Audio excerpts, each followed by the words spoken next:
તો અમદાવાદમાં શિક્ષાપત્રી લેખનના 200 વર્ષનો સમયો મહોત્સવ આજથી 27 જાન્યુઆરી સુધી આ મહોત્સવનું આયોજન મુખ્યમંત્રી ભૂપેન્દ્ર પટેલની વિશેષ ઉપસ્થિતિમાં કાર્યક્રમ અડાલજ પર્વ ગ્રાઉન્ડ ખાતે વિશેષ આયોજન કરાયું।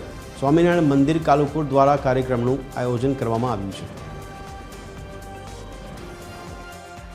આજનો સમય ઝડપી વિકાસ ટેકનોલોજી અને ભૌતિક સુવિધાઓનો યુગ છે, પરંતુ એક વાત સૌને સ્વીકારવી પડે કે આંતરિક શિસ્ત, ઇનર પીસ અને નૈતિક આધાર વિના વિકાસ થકી શકતો નથી।